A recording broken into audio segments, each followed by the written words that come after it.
기도합니다.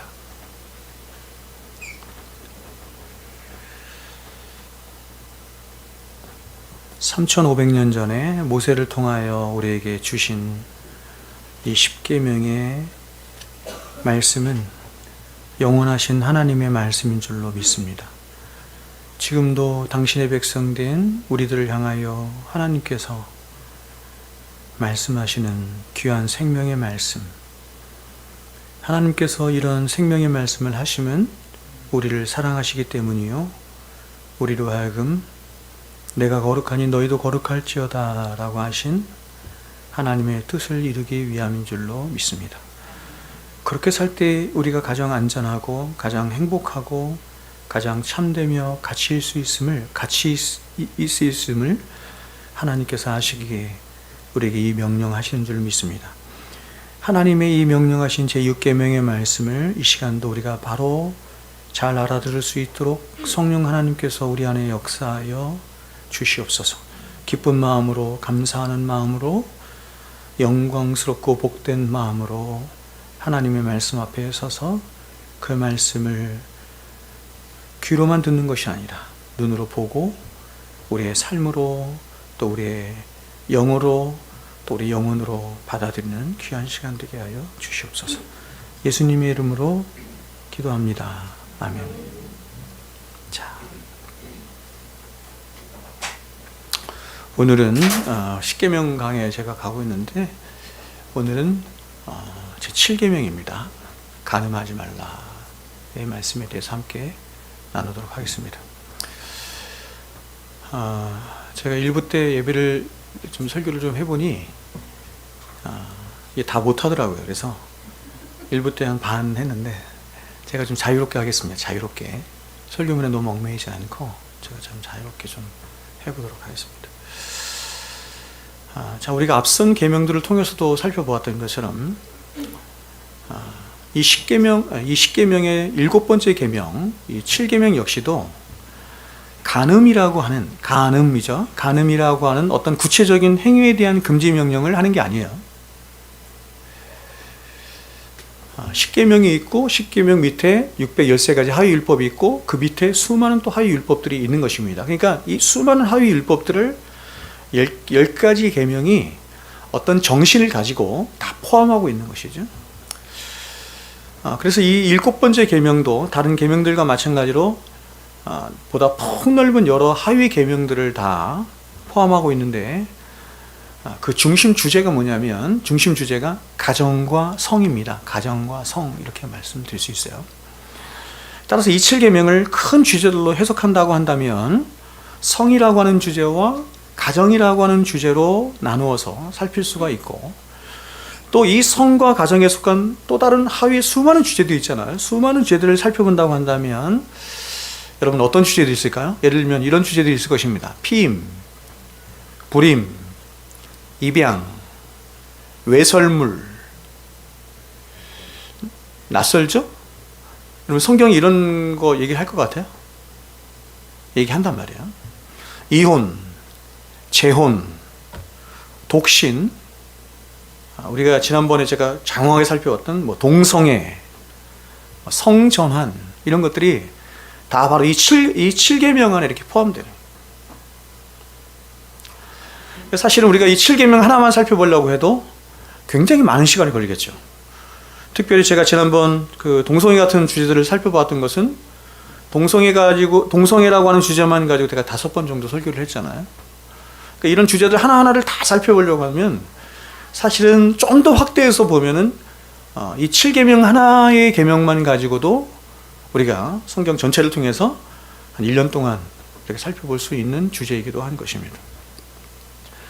그래서 제가 10계명을 여러분에게 설교하면서 참고하는 도서 중에 웨인 그루뎀의 기독교 윤리학이라고 하는 책이 있어요. 그러니까 제가 어저께도 그 책을 좀 보고 참고하고 했는데, 이 책에서 웨인 그루뎀이 이 7번째 계명을 말하는데, 이제 이 기독교 윤리학의 상하, 상중하 이렇게 3권으로 되어 있거든요. 근데 학원에서 제일 두꺼운 학원에서 이 7계명을 말하는데 대략 300페이지 이상을 할애를 하고 있습니다. 자, 성경은 간음하지 말라 이렇게 간단하죠. 간음하지 말라 이런데 이 간음하지 말라라고 하는 수많은 하위 계명들, 명령들을 쭉 펼쳐서 보니 300페이지가 넘는 300페이지 뿐이겠습니까? 더 많은, 그렇죠? 우리가 주제들을 우리가 살펴볼 수 있다 이렇게 말하는 것입니다.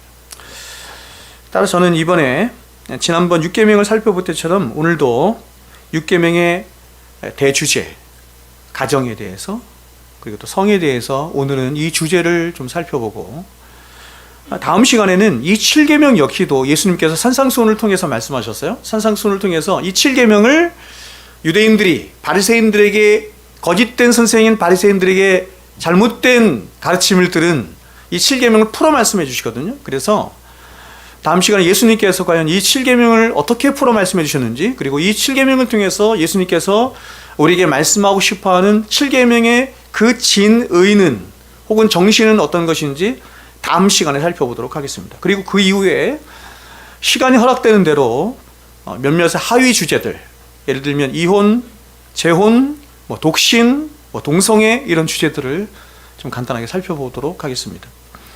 자, 여러분 인간이 타락하기 이전에 하나님이 인간에게 제정해 주신 인간에게 첫 번째로 제정해 주신 제도가 바로 가정입니다. 가정이고 결혼입니다. 그러니까 하나님이 이 결혼이라고 하는 제도 안에서 인간에게 선물을 주셨는데 어떤 선물을 주셨냐면 그게 바로 성이에요. 그러니까 여러분 성이라고 하는 걸 생각할 때 하나님이 인간에게 주신 복 혹은 선물이라고 하는 차원에서 접근을 해야 바르게 접근을 하는 것입니다. 여러분 이 결혼이 성경적으로 얼마나 중요한 위치를 차지하고 있는가 하면 바로 결혼은 이렇습니다. 성경 전체를 어떤 면에서 아우르고 있는데 창조의 절정으로서의 위치를 갖기도 하고 새 창조의 절정으로서의 위치를 갖기도 해요. 성경은 새 창조잖아요. 성경은 창조 이야기와 새 창조 이야기 두 이야기예요. 근데 이 두 이야기의 절정으로서 있는 것이 결혼이다 이렇게 말하는 거예요. 그래서 어떤 신학자는 이 결혼이라고 하는 주제로 어떤 신학을 만들어냈는데 그 신학을 결혼신학 이렇게 말해요. 결혼신학이라고 하는 게 있어요. 그만큼 결혼은 성경이 말씀하고 싶어하는 가장 중요한 주제이기도 하면서 성경이 말씀하고 싶어하는 모형의 최고의 이 모형입니다. 모형. 우리가 알다시피 하나님이 6일 동안 우주 만물을 창조하실 때 하나님은 인간을 마지막 날 창조하셨어요. 6일째 마지막 날 창조하셨어요. 하나님은 흙으로 먼저 아담을 창조하시고 아담이 흙이죠. 아담아에서 왔잖아요. 아담아에서 아담이 된 거예요. 하나님이 인간을 흙으로 창조하신 이유가 있는 거예요. 이게 우리의 본질이에요. 이 본질을 찾는 것이 너무 중요합니다. 흙으로 아담을 창조하시고 이어서 아담의 갈빗대를 취해서 누구를 창조하셨냐면 여자를 창조하셨어요. 이것을 나중에 이제 아담이 이름을 바꿔주죠. 뭐라고 바꿔줘요? 하와 이렇게 막 하와라는 뜻이 뭐예요? 어떤 뜻이에요? 생명이란 뜻이에요. 이름을 바꿔줌을 통해서 하나님께서는 이름을 바꿈을 통해서 믿는 거예요. 하나님께서 반드시 생명을 우리에게 주실 것을 아담이 믿은 거예요. 그래서 이름을 그렇게 짓는 것입니다. 그래서 하나님께서 그렇게 창조하신 아담과 하와를 둘을 결혼시켜요. 누가 결혼시켜요? 하나님이 결혼시켜서 한 몸이 되게 하십니다. 그래서 이렇게 아담과 하와가 한 몸이 되게 하심으로 창조의 완성을 이루시는 거예요. 그러니까 창조의 완성은 뭘 통해서 이루시냐면 남자와 여자가 결혼하는 그 결혼을 통해서 아담과 하와가 하나가 되는 그 결혼을 통해서 창조가 완성이 돼요. 그러면 한 남자와 한 여자가 한 몸 되는 결혼은 창조의 절정이자 창조의 완성으로서의 위치를 갖는 것입니다. 근데 하나님은 역사의 마지막이죠. 새 창조잖아요. 하나님 역사의 마지막인 이 새 창조의 완성도 뭘 통해서 완성하시냐면 결혼을 통해서 완성하세요. 바로 이 세상의 종말에 남편 대신 예수 그리스도죠. 남편 대신 예수 그리스도와 신부된 교회가 하나로 한 몸 되는 영원히 한 몸 되게 하심으로 하나님의 궁극적으로 목적하신 새 창조의 완성을 이루세요. 결혼을 통해서.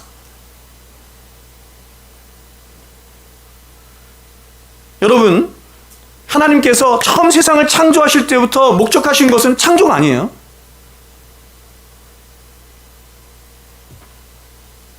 창조는 그림자예요. 창조를 통해서 하나님이 궁극적으로 말씀하고 싶어하는 뭔가를 말씀하는, 이건 영원한 거거든요. 창조는 잠시 있는 거야. 잠시. 우리 인생 잠시 있죠? 사람이 죽는 것을, 한 번 죽는 것은 사람에게 정하신 것이면 그 후에는 심판이 있고 영원한 세계가 펼쳐져. 하나님이 창조하신 이 세상도 잠시 있어. 그리고 영원한 세계가 펼쳐져요. 그 영원한 나라를 뭐라 그래요? 새 하늘과 새 땅 이렇게 불러. 하나님은 처음 세상을 창조하실 때부터 목적하신 것은 그 창조가 아니에요. 새 창조예요. 창조는 뭐냐? 그 새 창조가 어떤 것인지, 얼마나 위대한 것인지, 얼마나 신비스러운 것인지, 얼마나 복된 것인지, 그것을 그림자로 보여주시는 것이 창조예요. 그래서 이 세상은 다 모형이야, 모형. 모형론이라고 하잖아요. 신학적으로 볼 때 모형론 이렇게 말해요. 구약에 있는 모든 사건들도 모형론이고, 인물들도 모형론이고, 세상에 있는 모든 사물이나 이런 것도 사실은 모형이에요. 왜 인류가 남자와 여자일까? 이게 지금 이게 다 파괴됐죠? LGBTQ 플러스 이게 바뀌었어요. 왜 인류는 남자와 여자일까? 왜 세상에 있는 모든 동식물들은 그치 암컷과 수컷으로 되어 있을까? 이런 생각 안 해보셨어요? 뭘 말하고 싶은 거예요. 하나님의 창조에서 그걸 통해서 뭘 말하고 싶은 거죠. 뭘 가르쳐주고 싶은 거예요. 눈이 열리지 않으니까 못 보지. 하나님께서 그걸 통해서 말씀하는 거예요.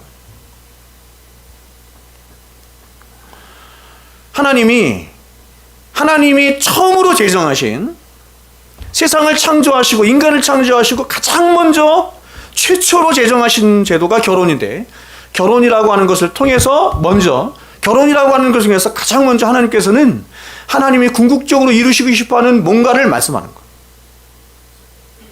이게 오늘 제가 여러분께 말씀드리고 싶어하는 이 간음하지 말라라고 하는 말씀의 핵심이에요. 핵심 주제.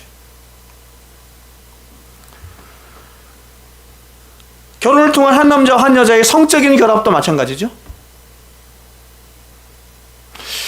여러분 이런 생각 안 해보셨어요? 왜 성적인 것은 인간에게 그렇게 큰 쾌락을 주나, 기쁨을 주나, 이런 생각 안 해보셨어요?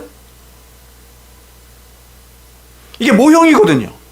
그리스도와 교회의 연합 가운데 있어지는 그 기쁨이, 그 즐거움이, 그 영광이, 그 신비스러움이, 그 비밀스러움이 어떤 것인지를 성적인 연합을 통해서 하나님 말씀하시는 거예요.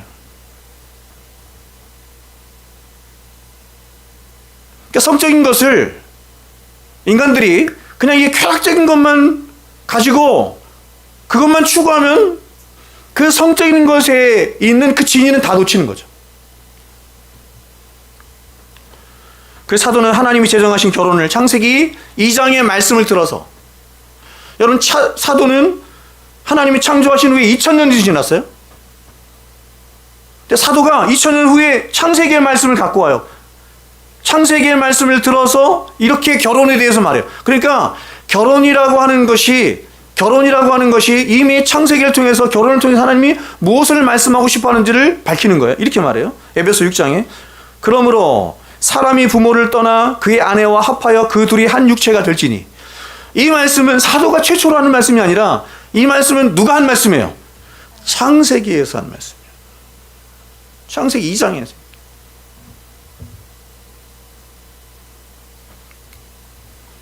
이것을 가지고 오면서 이것이 원래 어떤 의미인지를 이렇게 밝혀요. 이 비밀이 크도다.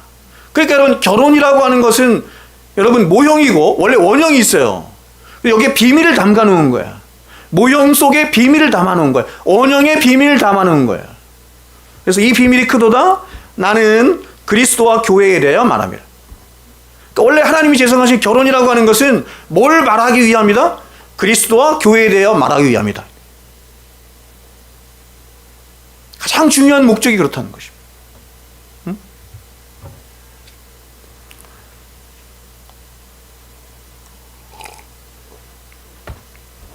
제가 이렇게 목사님들이 이제 결혼식장에 가면 결혼식장에서 주례를 하잖아요.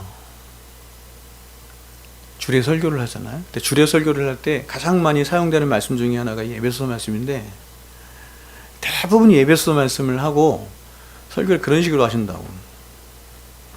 그러니까 너희들 둘이 만났으니 하나님 짝지어서 잘 먹고 잘 살고 번영하고 애 잘 낳고 이런 얘기 한다고.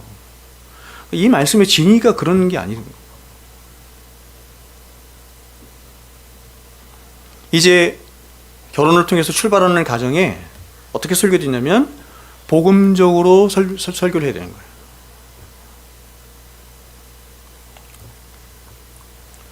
자, 그러면 이런 하나님의 창조로서의 결혼의 의미와 새 창조로서의 결혼의 의미를 좀 더 자세히 한번 보겠습니다. 먼저 여러분, 하나님이 결혼이라고 하는 제도를 제정하신 가장 1차적인 이유와 목적이 무엇일까? 결혼이라고 하는 것은 거의 모든 인류가 다 공통적으로 가지고 있죠. 그죠? 누가 가르쳐주지 않았는데도 다 결혼이 있어. 신비스럽죠? 이 결혼이라고 하는 것은 사람이 고안해내거나 사람이 만들어낸 제도가 아니에요. 하나님이 인간을 창조하시고 그 인간에게 직접 수여해 주신, 하나님이 만드신 최초의 제도가 결혼이고 가정이에요.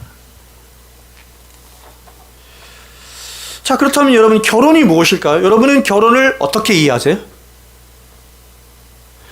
결혼을 어떻게 이해하셨어요?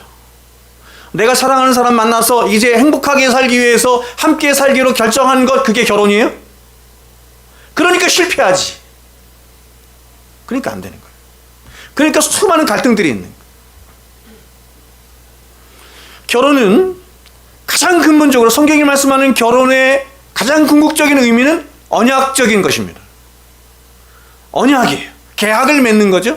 우리가 계약을 맺잖아요. 회사들끼리 계약을 맺기도 하고 사람들끼리 계약을 맺기도 하고 수많은 계약들이 있는데, 사람과 사람이, 한 남자와 한 여자가 만나서 계약을 맺는 거예요. 그럼 그 계약의 기간은 얼마냐? 1년, 2년, 10년, 20년 아니에요. 그 계약의 기간은 언제냐면 이 세상 다할 때까지, 이 생명 다할 때까지, 죽음이 두 사람을 갈라놓을 때까지 그 계약이 유효한 거예요. 그 계약의 내용은 뭘까요? 여러분 다 결혼하셨죠? 결혼하실 때 여러분들은 결혼식 때 그 계약의 내용 들으셨어요? 기억나요? 여러분, 어떤 계약의 내용 가운데 여러분은 여러분의 남편과 여러분의 아내와 결혼하셨어요? 가장 중요한 거거든요. 제가 저희 교단에서 발행한 표준 결혼 예식서를 찾아보니까 이 결혼 서약을 이렇게 하도록 나와 있어요. 한번 들어보세요. 나는, 서약하는 거예요. 언약하는 거예요. 계약하는 겁니다.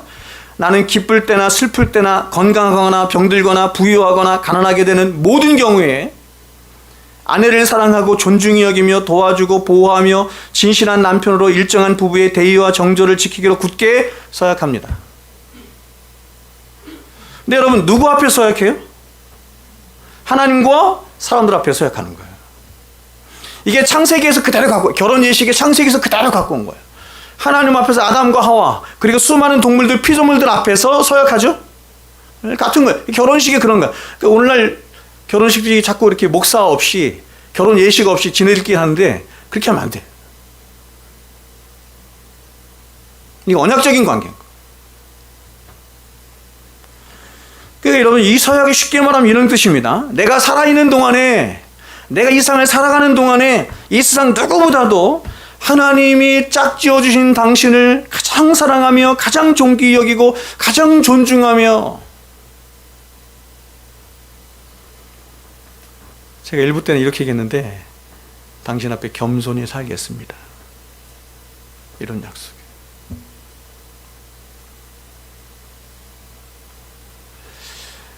이러한 결혼의 언약 관계는 이 세상에 있는 모든 언약 관계들 중에서 가장 독특해요. 가장 독특하고 특별해요.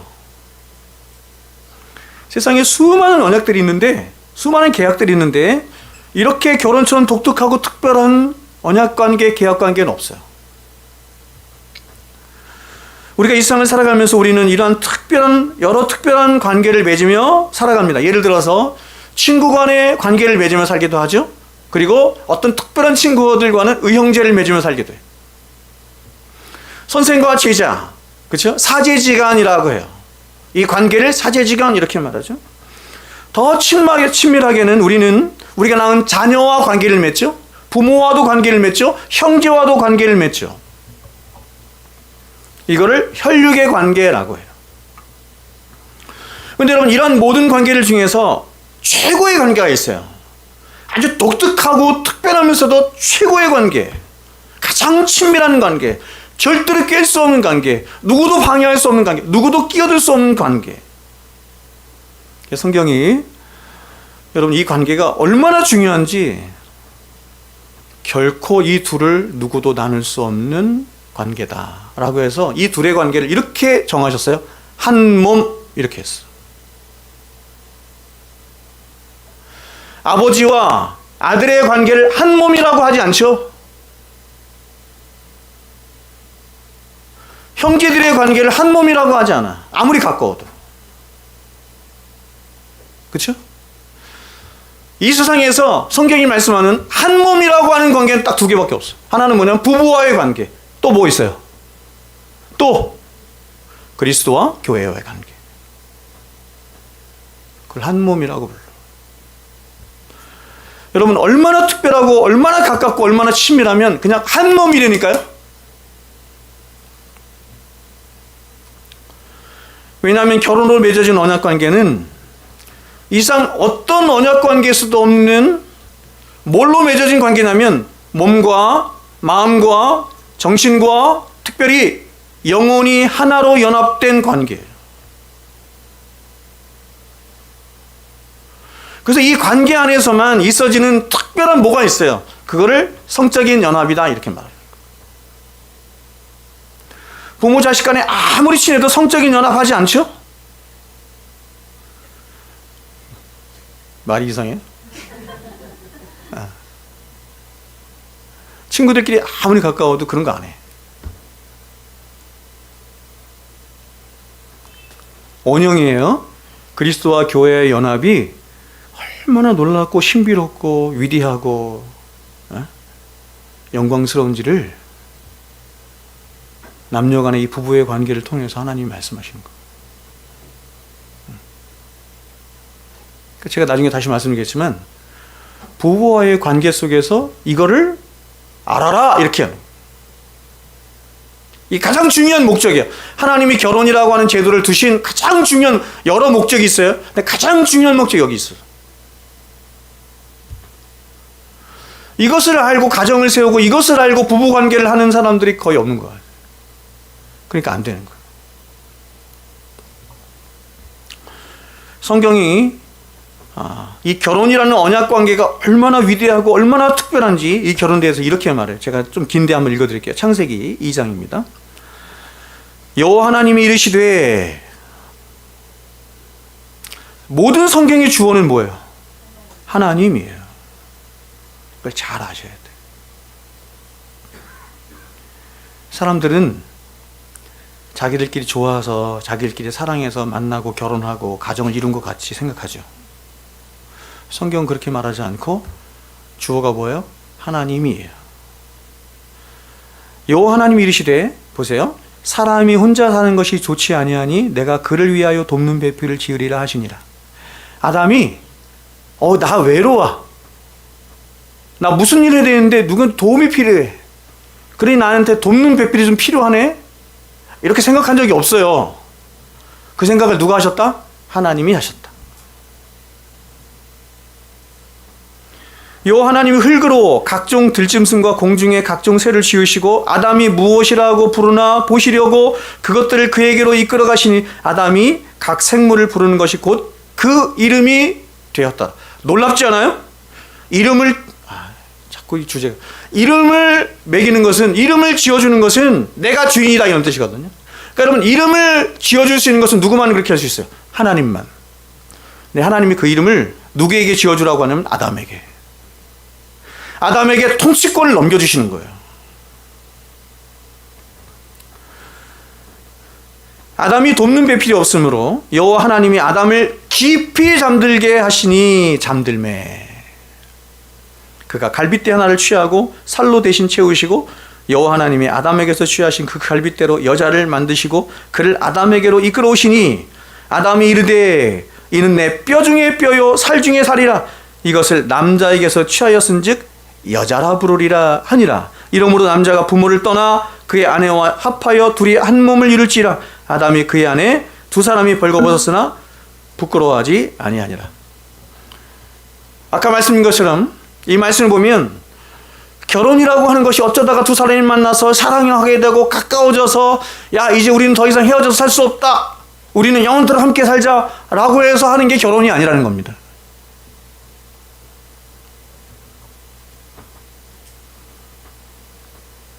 하나님이 처음 인간을 창조하실 때부터 하나님은 어떤 특별한 의도와 목적을 가지시고 사람을 남자와 여자로 창조하신 거예요. 특별한 목적을 위해서 남자와 여자로 만드셔서 이 둘이 한 몸이 되게 하셨네. 그것도 독립적인 존재로 있는 것이 아니라 인격적인 독립적인 존재이겠지만 한 몸이 되게 하심으로 하나님이 말씀하고 싶어하는 뭔가를 말씀하시고 하나님이 명령하신 어떤 뜻을 이루게 하시는 거예요.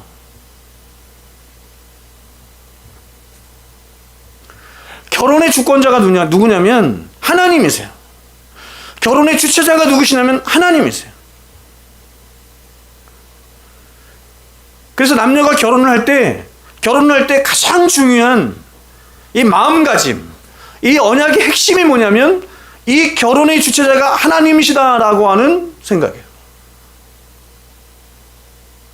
내가 어떻게 누군가를 사랑해서 어쩌다가 누군가를 사랑해서 어떻게 만나서 이 사람과 가정을 이루고 이 사람과 영원토록 함께하고 싶다라고 생각해서 가정을 이룬 것 같지만, 그러나 우리는 믿는 거예요. 궁극적으로 뭘 믿어요? 하나님이 짝 지어주셨다 이렇게 믿는 거예요. 그게 언약적인 관계의 핵심이에요.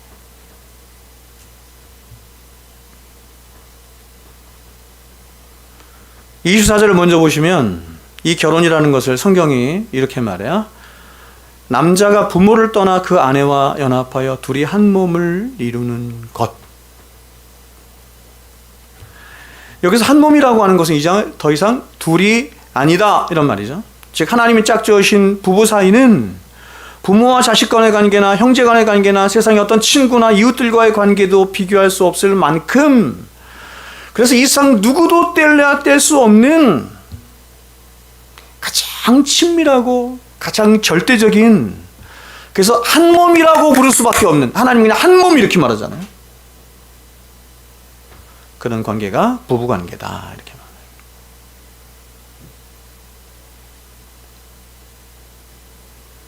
말해요. 그래서 아담이 하와를 딱 처음 보자마자 처음으로 한 말이 뭐였어요? 이는 내 뼈 중에 뼈요 살 중에 살이라. 이 말을 이렇게도 바꿀 수 있겠죠? 아, 너는 나였구나 이런 뜻입니다. 사람들은 사람과 사람 사이가 얼마나 가까운지를, 그 정도를 말하기 위해서 사람이 점수를 매겼어요. 그걸 촌수라고 해요. 사람들은 생각하기를 세상에서 가장 가까운 관계는 부모 자식 간의 관계라고 생각했어. 부모 자식 간의 관계. 그래서 그거를 일촌 이렇게 얘기했어요. 형제들의 관계는 부모 자식 간의 관계보다는 좀 멀어. 그래서 이촌이래요.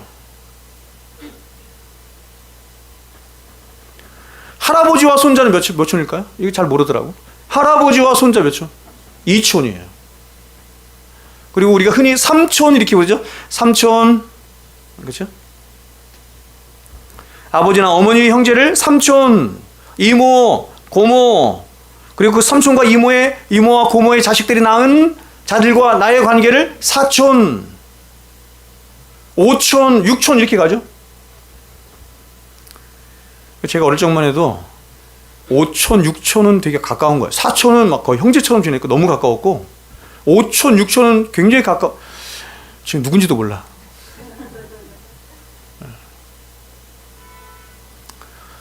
결혼하기 전에는 우리는 이런 여러 촌수들과의 관계 속에 살아요. 근데 결혼을 하면 절대적인 관계가 생기는 거예요.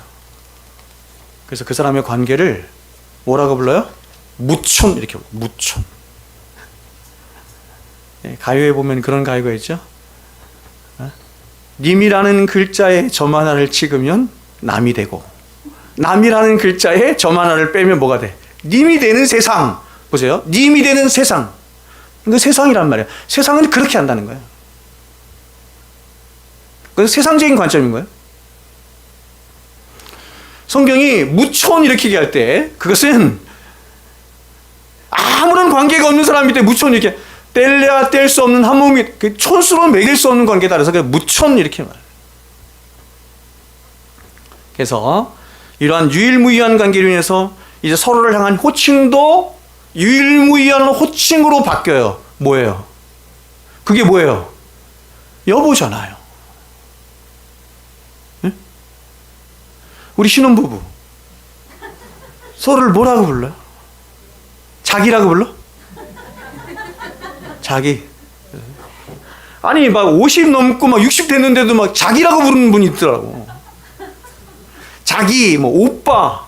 나이가 60이 됐는데도 오빠야. 합당치 않아요. 결혼을 하면 호칭은 여보가 되는 것입니다. 여보.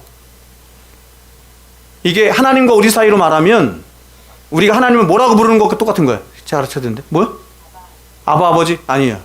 그건 아버지와 부자의 관계잖아. 뭐라고 불러요? 여호와입니다. 여호와. 여호와는 언약적인 관계 속에서 하나님이 주신 이름이에요. 그래서 언약 백성들이 하나님을 향해서 하나님은 나의 남편 되신 분입니다 라고 해서 부르는 게 여호와야.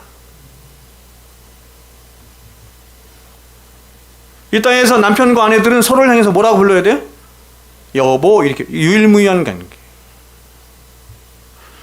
세상 사람 누구에게도 여보라고 부르지 않죠? 그죠?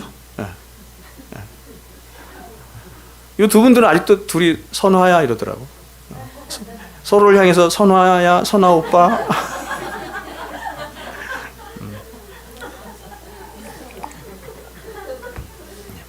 여보가 마땅합니다.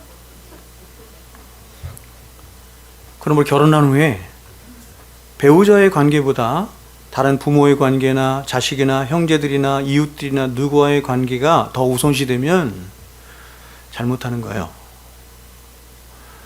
제가 지난번에도 몇 번 말씀드린 것 같은데, 제가 부목사 시절에 이게 권사님들 한 25명 데리고 그 권사 수양회를 갔는데, 세상에서 가장 나에게 귀한 사람이 누구인지를 적어내라 그랬어. 근데 25명 중에 24명이 자기 아들 적어내더라고. 수십 년 예수 믿어야 헛믿은 거예요. 딱 한 분 권사님이 자기 남편이라고 적었더라고. 누구 적어야 된다? 자기 남편, 아내 적는 거. 그게 맞아요. 마마보이, 보이마마 이런 게 있더라고요. 마마보이, 보이마마. 요즘 이렇게 보면 부부관계보다 누가 더 친해? 엄마하고 아들이 더 친해. 엄마하고 딸이 더 친해. 제가 집에서 제일 서운할 때가 뭐냐면 저 두고 자기네끼리 얘기하는 거예요.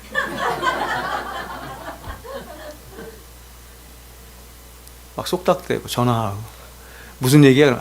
알 필요 없어. 그러면 안 된다.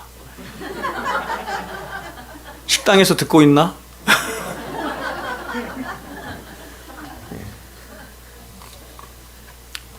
자, 그러면 하나님이 결혼이라고 하는 제도를 두신 이유가 뭘까?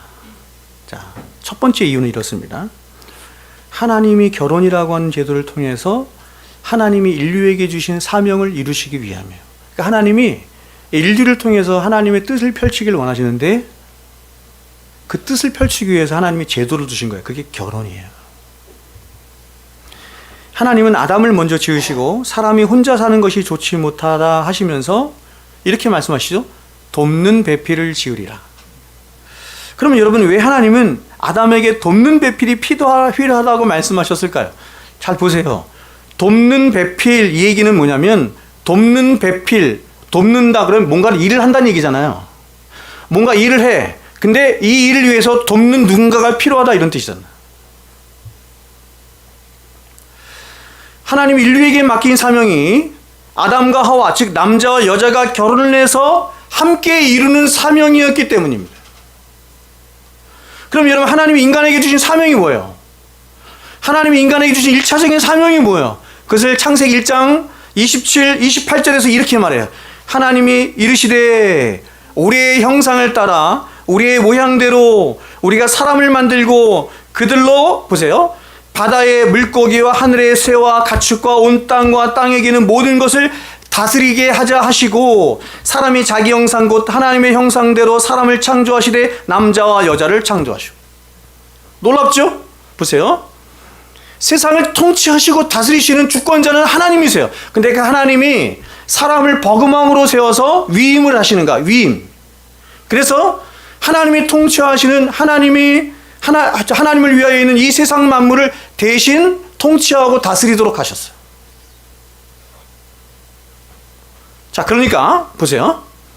사람이란, 하나님이 창조하신 사람이란 하나님 위에 이 세상 어떤 것들로부터도 다스림을 받거나 통치를 받으면 안 되는 거예요.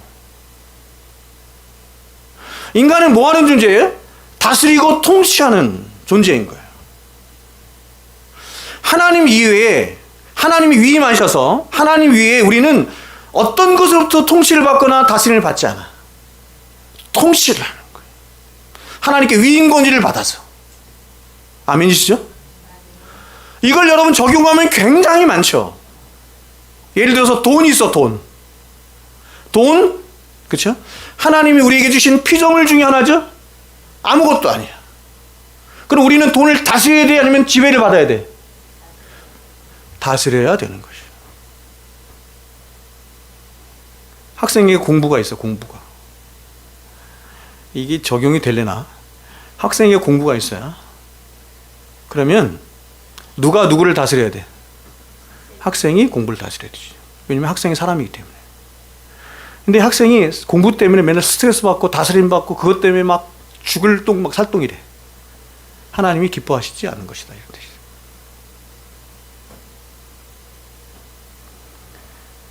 여러분, 저와 여러분에게 하나님이 다 주셨습니다. 저도 이거 너무 잘 못해요. 근데 우리는 뭐 하냐면 그거를 하나님의 말씀으로 그리스도 안에서 다스리고 통치하는 자로 살아가야 되는 거예요. 아멘이시죠?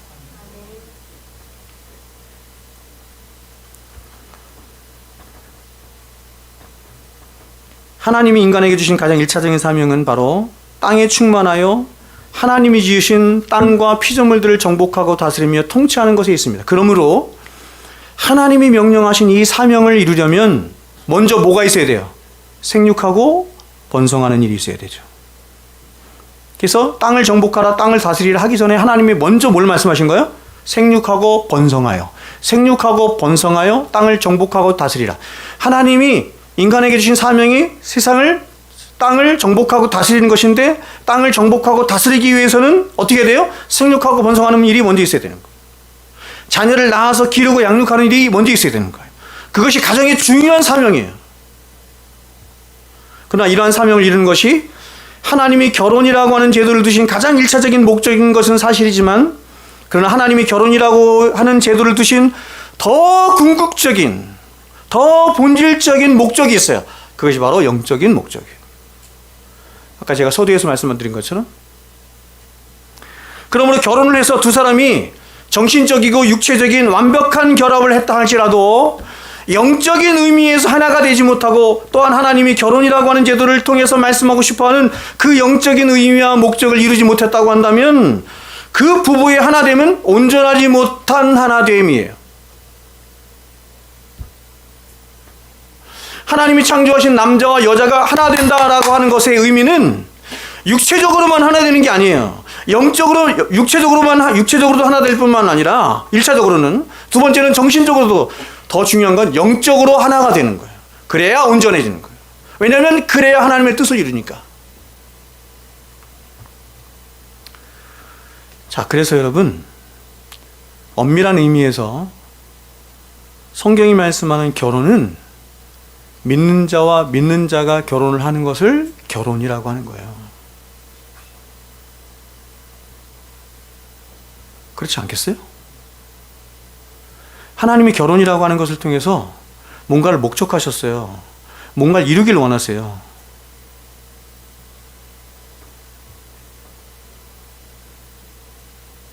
근데 믿는 자와 믿지 않는 자가 만약에 결혼했다고 해보세요. 이게 이루어지지 않는 거죠.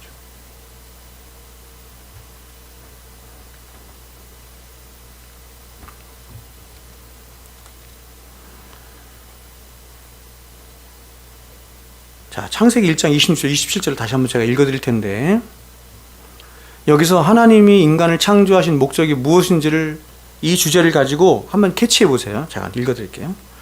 하나님이 이르시되 우리의 형상을 따라 우리의 모양대로 우리가 사람을 만들고 그들로 바다의 물고기와 하늘의 새와 가축과 온 땅에 기는 모든 것을 다스리게 하자 하시고, 하나님이 자기 형상 곧 하나님의 형상대로 사람을 창조하시되 남자와 여자를 창조하시고. 자, 아까 처음에는 하나님이 인간을 창조하신 첫 번째 육체적인 목적에 대해서 그럼 이번에는 영적인 목적이 무엇인지를 캐치하셨어요? 자, 여러분 이 말씀을 보시면 하나님이 사람을 창조하실 때 우리의 형상을 따라, 이렇게 하네요. 우리의 형상을 따라 남자와 여자를 창조하셨다, 이렇게 말씀해요. 이 말은 복수이시면서 하나님의 형상의 본질이 그거라는 거예요. 복수이시면서 단수이신 하나님, 즉 삼위 가운데 거하시면서 한 분으로 계시는 삼일체 하나님, 그래서 절대로 뗄래야 뗄 수도 없고 분리돼야 분리될 수도 없는 그 완벽한 사랑과 완벽한 하나됨 가운데 함께 하신 그 삼위 하나님이 그 당신의 본질을 표현하신 하나님 당신의 형상을 입혀서 누굴 창조하셨다? 남자와 여자를 창조하셨다. 그러니까 하나님의 형상을 입혔다라고 하는 말은 단순한 말이 아니라 바로 하나님의 본질인 삼일체의 본질을 입혀서 창조하셨다, 이런 뜻이에요. 되셨죠? 그러므로 부부는 이 세상에서 둘이 하나가 돼서 잘 먹고 잘 살라고 만들어 놓은 그런 하나님이 만들어 놓은 제도가 아니라 바로 삼위 하나님의 형상으로 대변된 그 삼위 하나님의 본질, 즉 세 분 하나님으로 계시지만 세 분 하나님 안에 어떤 분열이나 나누임이나 쪼개짐 없이 사랑 안에서 완벽하게 연합된 하나로 계신 삼위 하나님과 그 삼위 하나님의 하나 되심 안에 발출된 게 있어요. 그걸 뭐라 그래? 교회, 하나님 나라, 이렇게 말해요.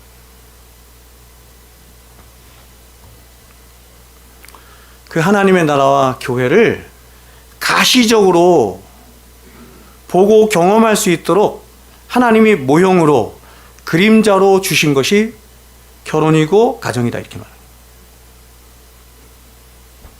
너무 어렵죠? 왜냐하면 제가 만난 수많은 가정들 가운데 이런 의식을 가지고, 이런 생각을 가지고 가정을 이루고 가정을 이뤄나가는 사람을 거의 못 봤거든요.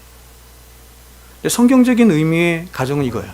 하나님의 가정을 세우신 목적은 여기 있어요. 저도 이것을 알고 계속 생각해.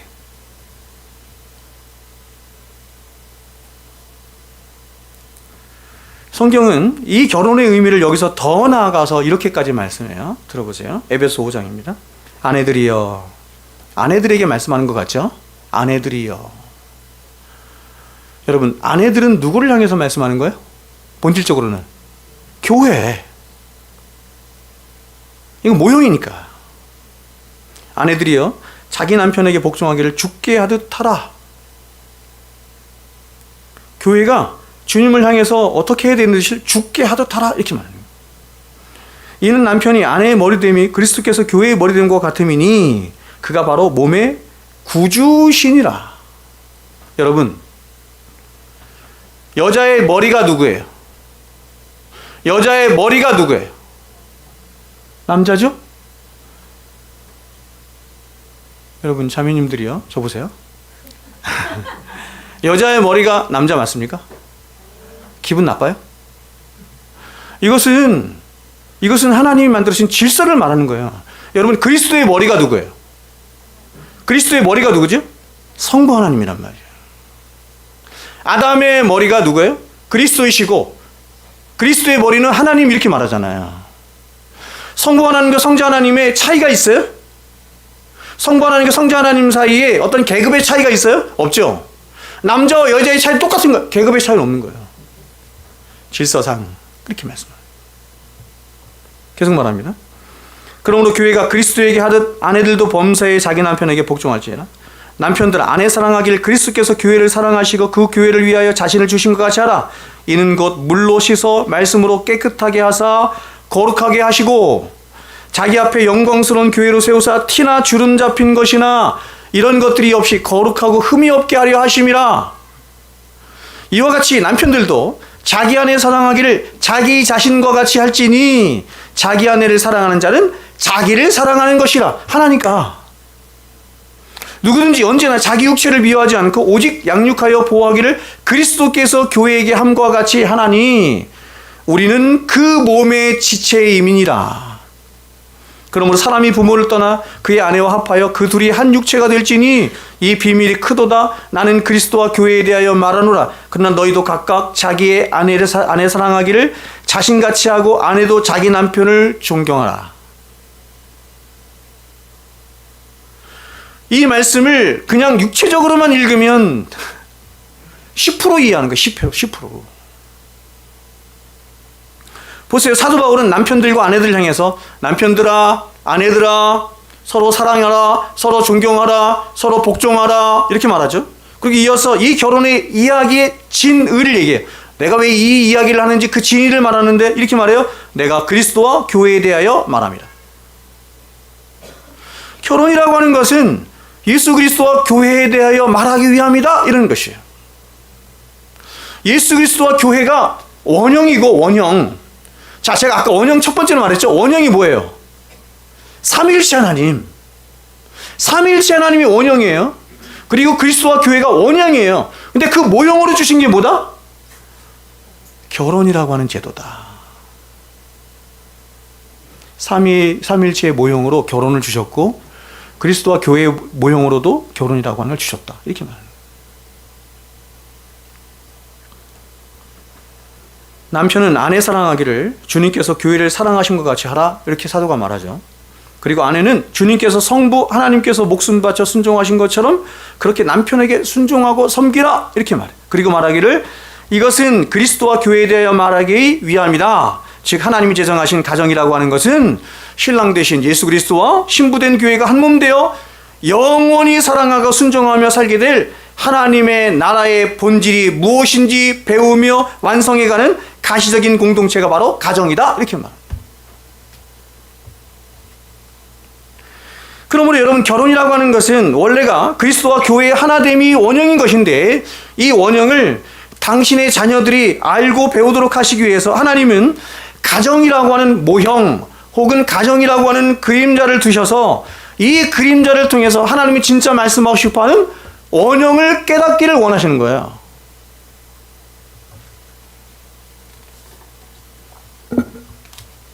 동의되시죠? 그래서 아까 제가 말씀을 드린 것처럼 믿는 자와 믿는 자가 결혼을 해야 기본적으로 이 하나님의 뜻이 성취가 되지. 믿는 자와 믿지 않는 자가 결혼하면 어떻게 이 뜻이 성취가 되겠냐고. 성경이 말씀하는 결혼은 모형이잖아. 원형의 모형. 그렇죠? 그리스도와 교회가 하나 된 이 원형을 모형이잖아요. 그러므로 결혼이라고 하는 것은 기본적으로 영적으로 믿는 자와 믿는 자가 하는 것을 결혼 이렇게 말하는 거예요. 그리고 결혼을 통해서 하나님께서 우리에게 원하시는 뜻이 그거예요. 바로 성삼위 하나님, 삼일체 하나님을 이 결혼이라고 하는 제도 안에서 이루고 그것을 알고 깨닫도록 하시기 위함일 뿐만 아니라 그 삼위 하나님의 그 연합과 하나 되심이 얼마나 신비롭고 얼마나 위대하고 얼마나 사랑으로 가득한 것인가라고 하는 것을 이 결혼이라고 하는 제도 안에서 알기를 원하시는 것이고 더 나아가서 그리스도께서 우리를 어떻게 사랑하셨는지를 결혼이라고 하는 제도 속에서 알고 깨달음으로 교회 안에서 이것이 이루어지기를 원하시는 거예요. 가정 안에서. 자, 그런데 이 얘기하고 제가 이제 오늘 마치겠습니다. 보세요. 그런데 이게 돼요, 안 돼요? 안 된다. 그러니까 하나님이 죄가 들어오기 전에 가정을 먼저 세웠죠. 가정은 죄가 들어온 이후에 세우신 게 아니에요. 죄가 들어온 이후에 하나님께 세우신 것은 국가, 교회 뭐 이런 거예요. 죄가 들어오기 전에 세우신 것은 가정. 그래서 하나님이 이런 뜻을 가지고 가정을 세우셨는데 죄가 들어온 이후에 이제 이게 안 되게 된 거야. 죄 때문에 안 되는 거야. 원형이 그리스도와 교회야. 가정에서 이게 이루어져야 돼. 안 이루어지네. 제가 물어볼게요, 그러면. 원형은 이루어져요? 원형은 이루어져? 이루어졌어요? 어떻게 이루어졌어요? 그리스도와 교회가 하나가 됐어요? 하나로 이루어져요? 그냥 그리스도와 교회가 그냥 있으면 하나로 이루어져요? 안 되잖아요. 똑같아요. 이유가 뭐죠? 죄 때문에. 그리스도와 우리를 가로막고 있는 죄 때문에 하나가 안 되네. 모형인 남편과 아내도 하나가 안 돼. 뭐 때문에? 죄 때문에. 그래서 여러분, 모형으로 있는 우리가 죄를 가지고 있기 때문에 이게 안 되는 거예요. 맨날 싸워. 더군다나 본질은 뭐야? 남편은 화성에서 왔고 여자는 금성에서 왔네? 얼마나 달라요. 다른 데다가 죄를 가지고 있어. 자기 중심적이야. 여러분, 결혼 다 그렇게 했잖아요. 조건 보고 결혼했잖아. 이 사람 키가 얼마인지, 사는 게 얼마인지, 모아놓은 재산은 얼마인지, 직업은 어떤 건지, 직장은 어떤지, 나온 대학은 어딘지, 학벌은 다 봤잖아요. 다 조건적인 결혼을 했잖아. 이유가 뭐죠? 이유가 자기 아내를, 자기 남편을 자기의 또 다른 확장이라고 생각해. 그래서 이 사람이 잘 돼야 내가 행복한 거야.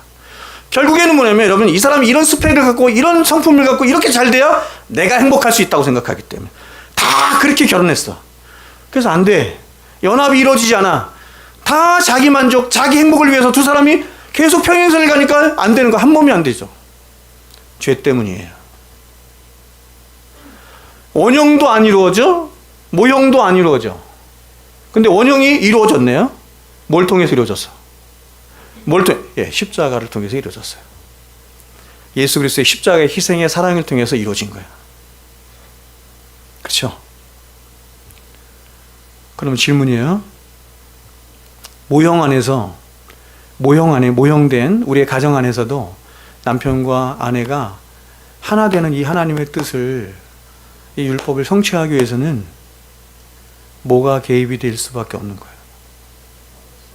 남편과 아내가 아무리 열심히 해야 안 된다니까요. 그래서 전도서 말한 거예요. 둘은 안 되는 거예요. 뭐가 돼? 삼겹줄이 끊어지지 않는다고 얘기하는 거예요. 누가 개입이 돼야 돼요? 우리를 위해서 자기 몸을 주신 예수 그리스도의 십자가가 개입이 돼야 되는 거예요. 자, 그래서 결론은 이것입니다. 보세요. 자, 젊은 부부, 저기 뭐죠? 이제 창창 시작하니까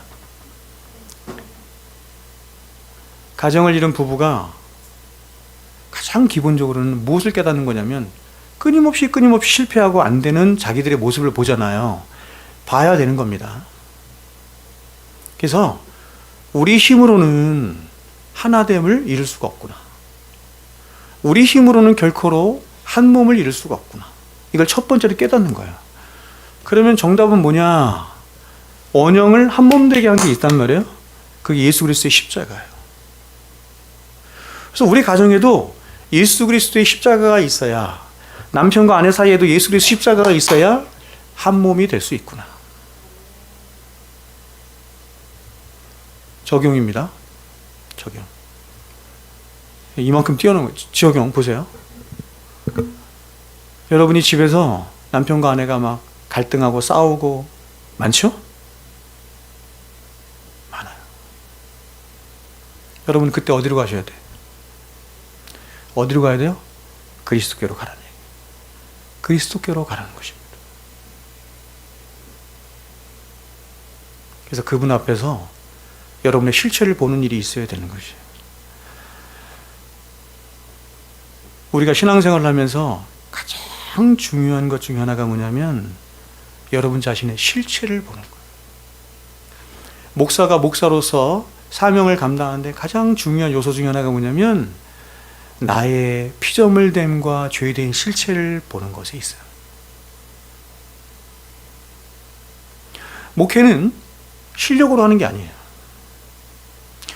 목회는 어떤 자격이나 조건으로 하는 게 아니에요. 그 모든 것들이 하나님 앞에 선용되어서 잘 바르게 사용되어지기 위해서는 비워져야 되는 거예요. 비워져야 하나님이 그 안에서 내게 있는 실력이든지 조건이든지 자격 이런 걸 하나님이 사용하셔서 하나님이 일하실 수 있는 것입니다. 제가 1부 때도 이야기를 했는데 이 얘기하고 마칩니다. 보세요. 제가 어저께 말씀 준비를 하다가 제 아내하고 이렇게 걸었어요. 가끔 걷거든요. 이게 토요일 날 이렇게 한 바퀴 이렇게 저 위에까지 걸어. 그러면서 제 아내에게 이렇게 얘기를 했습니다. 내가 평생에 소원이 있다. 소원이. 내가 평생 이렇게 제가 세월이 가면 갈수록 더 그렇더라고요. 세월이 가면 갈수록 제 소원이 그렇게 되더라고요. 소원이 있다. 첫 번째는 하나님 앞에 겸손히 사는 것이다. 이 겸손을 이루는 것이 너무 어려워. 두 번째는 당신 앞에 겸손히 사는 것이다. 이 세상 어떤 사람보다 당신 앞에 겸손히 사는 것이다. 세 번째는 교회와 사람들 앞에 겸손히 사는 것이다.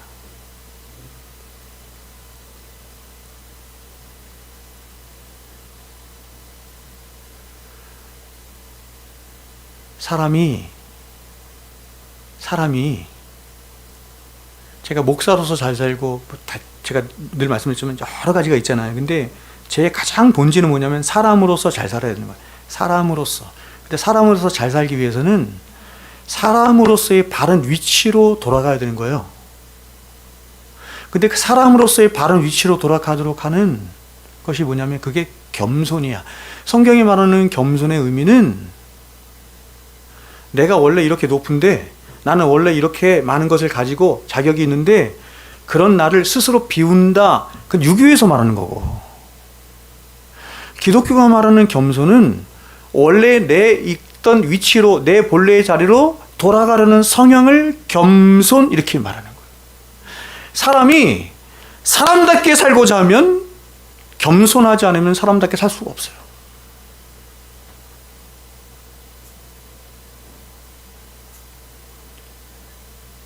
그래서 하나님이 모세를 사용하시잖아요. 제가 1부 때도 모세 얘기했는데 모세를 사용하시는데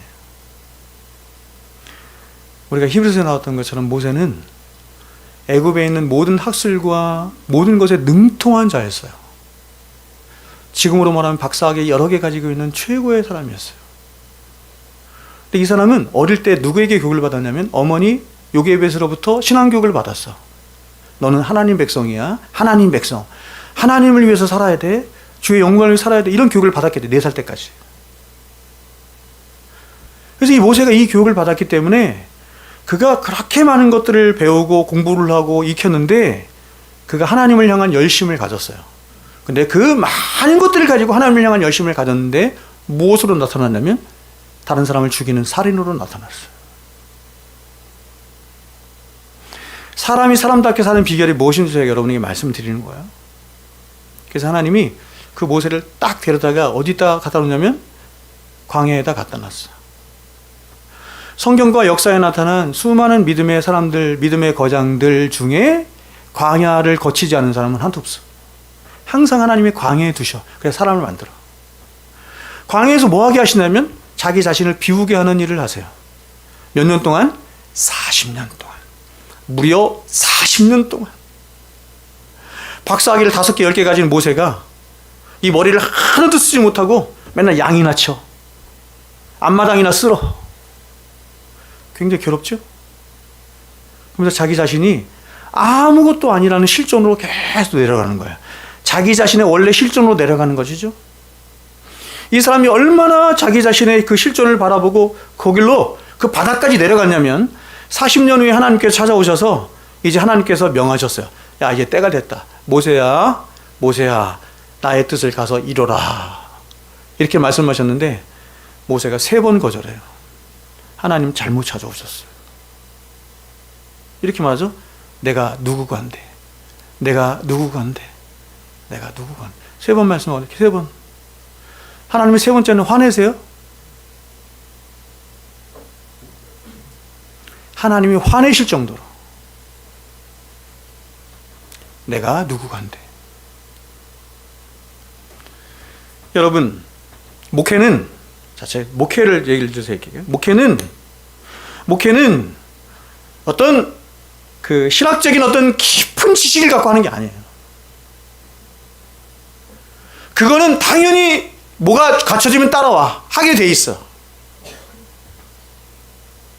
목회의 가장 본질적인 부르심은 뭐냐면, 부르심은 자기 자리로 가는, 밀려 내려가는 거예요. 모세처럼. 스펄전 얘기했던 것처럼 내가 누구건데 라고 하며 이사야가 나는 화로다 죽게 되었도다 라고 하는 이 실존을 보고 하나님 앞에 내가 누구건데 내가 무엇을 할 수 있겠습니까? 나는 아무것도 아닙니다. 이런 훈련을 하나님 앞에 반드시 받아야 돼요. 반드시. 그래야 그렇게 자기 자신을 향해서 사형 선고를 한 모세 안에 하나님이 거하셔서 그를 자유자재로 하나님께서 사용하실 수 있는 것이에요. 여러분, 우리 인생의 최고의 복은 하나님이 우리 안에 오셔서, 성령 충만이라고 하죠. 하나님이 우리 안에 가득 충만하셔서 우리를 내가 원하는 것이 아닌 하나님이 원하시는 곳으로 데려가시는 것인 줄 믿습니다. 그렇게 하려면 내가 하나님 앞에 어떤 자인지를 알지 못하면 그렇게 안 돼요. 자기 의 때문에. 목사가 설교를 해도 자기 실력으로 하려고 하고 자기 의로 하려고 해. 성령을 의지하지 않고, 여러분 인생을 살 때도 성령을 의지하지 않고 하나님을 의지하지 않고 자기 실력을 의지해서 살려고 해.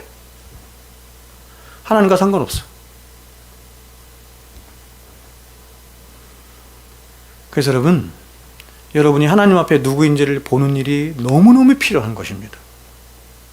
너무너무 필요한 것입니다. 자, 결론입니다. 하나님이 우리에게 가정을 주신 이유는 첫 번째는 실패하도록 하기 위함이에요. 끊임없이 넘어지고 실패하고 좌절하는 우리의 실존, 우리 진짜 실체, 이걸 보게 하는 겁니다. 그래서 가정 안에서 삼위일체를 이루시고 그리스도와의 교회와의 이 신비로운 관계를 이루시길 원하는데, 무엇을 통해서? 이렇게 아무것도 아닌 나를 사랑하시고 나를 위하여 십자가에 죽으신, 그래서 그 원형을 이루신 예수 그리스도의 십자가만 의지하는 법을 가정에서 배우도록 하시기 위해서 하나님께서 이상의 가정을 세우셨다. 그러므로 여러분이 무슨 문제가 있거나 부부에 누구에게로 가라고요? 그리스도께로 가야 되는. 기도하겠습니다.